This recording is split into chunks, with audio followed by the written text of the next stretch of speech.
kulanti wacan daawadayaal halkaad naga daawaneysaan waa channelkeena Runmal Media alaba halkan waxa idinkugu soo gudbinaa xogii u dambeeyay dhacdooyinka caalamka gaar ahaan kuwa ugu waaweyn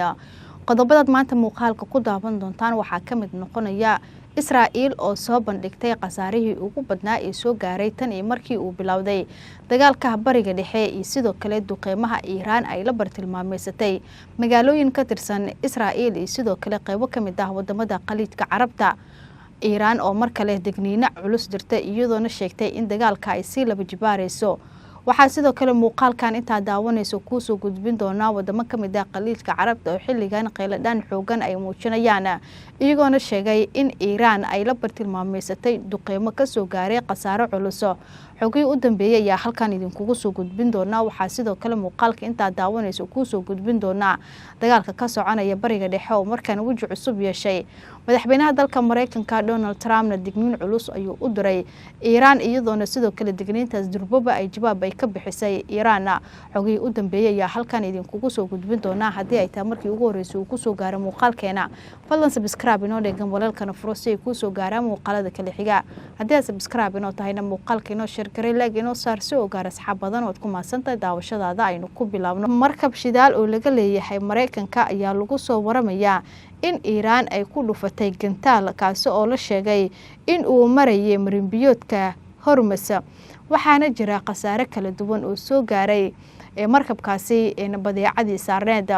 Iiraan ayaa waxay ku hanjabtay in marinbiyoodka Hormuz markabkii raba in uu maro marka hore uu maro sifada sharciga isla markaana amarka laga soo qaato Iiraan hadii ay taasi dhici weysana ay bartilmaameysan doonto markab araala markabka maraya biyahaasi dhinaca kalena madaxweynaha dalka Mareykanka Donald Trump oo wareysi siiyay Al Jazeera ayaa waxa uu sheegay in dagaalka marka loo eego Iiraan uu ku dhow yahay gabaabsi isagoo sheegay in Iiraan markaan uu ka dhamaaday hubkii ay ku dagaalameysay markaana ay diyaar u tahay inay wada hadal ay gasho isla markaana dagaalka la soo afjaro warkaasi markii uu soo baxay kadib Iiraan ayaa durba ka jawaabtay oo waxay ku tilmaantay warka ka soo yeeray madaxweynaha dalka Mareykanka Donald Trump inuu yahay mid been abuur ah isla markaana aan waxba ka jirin waxayna ku warantay amaba ay sheegtay in Iiraan aysan marnaba dhag jalaq u sii doonin baaqyada ka soo baxaya Israa'iil sidoo kale Mareykanka balse ay sheegtay in gabagabada ee dagaalka ka soconaya bariga dhexe go'aankeeda uu leeyahay Iiraan balse Mareykanka sidoo kale Israa'iil aan waxba shaqo ku lahayn markana hadii aan aadno wadamo kamid ah Khaliijka Carabta ayaa waxay sheegeen in xilligan ay la kulmayaan duqeymo culus oo ka imaanaya dhanka iyo Iiraan wadamada fariimaha kala duwan ee ka soo baxaya ayaa kamid ah Qatar, Bahrain, Kuwait iyo Imaaraadka Carabta waxaana ay sheegeen inay la kulmayaan weeraro gantaala ay sidoo kale diyaarado aan duuliyaha lahayn kuwaas oo kaga imaanaya dhanka iyo Iiraan kuwaas oo ku sheegeen inuu yahay bartilmaameedyo lala bartilmaameysanayo qaybo kamid ah wadamadooda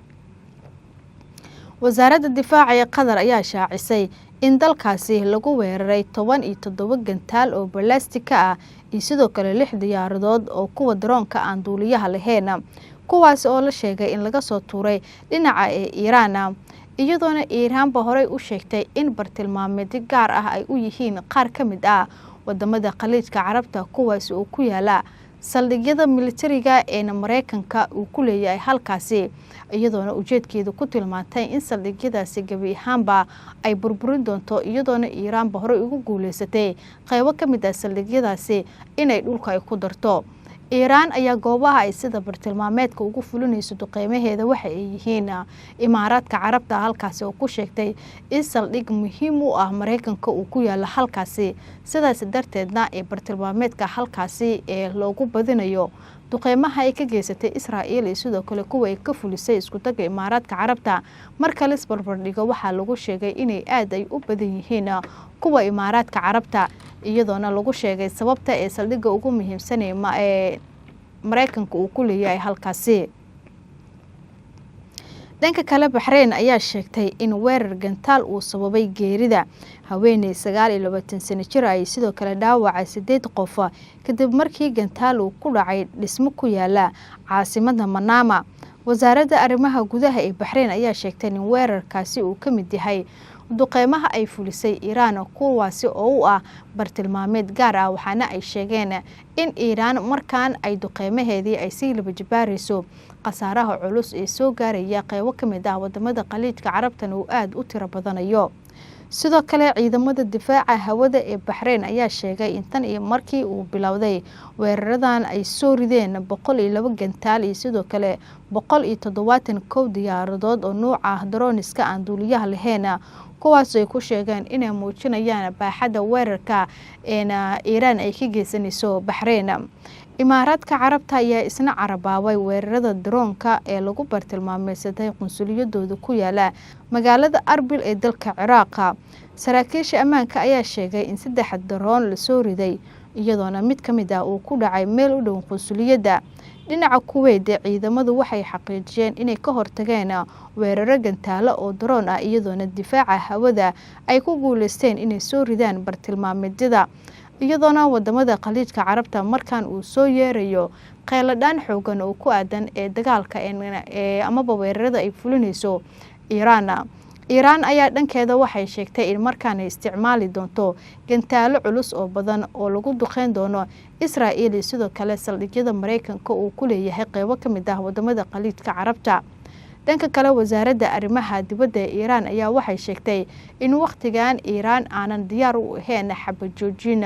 iyadoona wacad ay ku matay in Iiraan xilligan ay sii laba jibaarayso dagaalka xilligana ay diyaar ay u tahay inay la soo baxdo hubkoodii ee kama dambaysta ay kula dagaalamayso Israa'iil.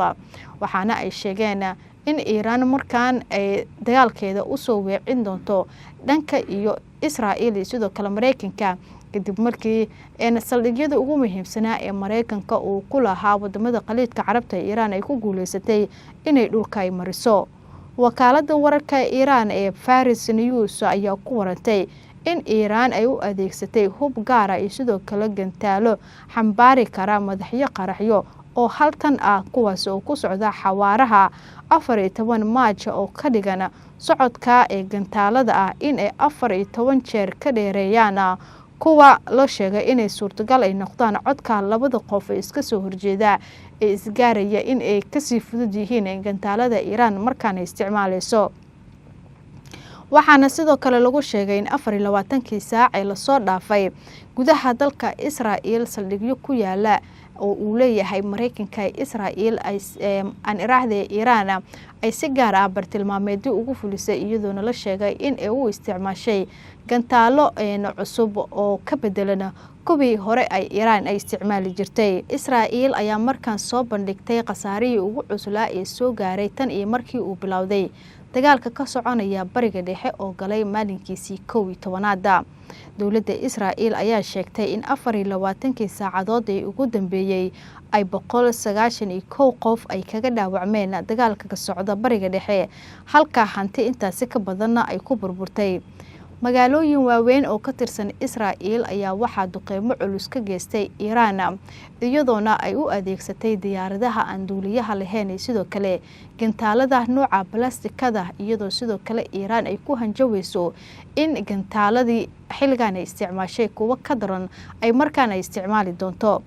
waxaana ay sheegtay in Israa'iil in dadku ka dhaawacmay yaalaan isbitaalada. waxaana sidoo kale wasaaradda caafimaadka ee dalkaasi Israa'iil ay sheegtay in muddadii uu dagaalku socday ay dad tiradooda gaaraya 2339 qof oo ay ku jiraan isbitaalada kuwaas oo qaarkood geeriyooday halka kuwa kalena ay qabaan dhaawacyo culculus. waxaana sidoo kale ay ku warantay in dhammaan dadkaasi ay waxyeelo ka soo gaartay duqeymihii Iiraan ay la bartilmaameysatay Israa'iil kuwaas oo u adeegsatay diyaaradaha aan duuliyaha lahayn iyo sidoo kale gantaalada nooca balaastikada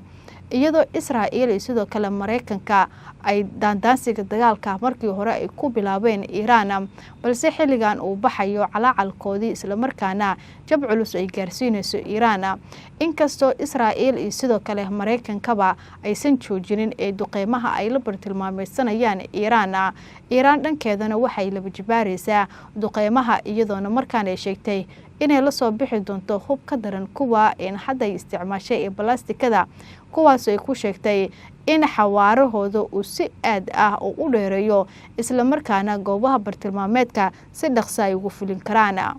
guud ahaan daawadayaal xogii u dambeeyay ee wararka naga soo gaaraya bariga dhexe waanaga inta warkankiisa xiga inta dibka kulmi doono sidaas nabadgelyo.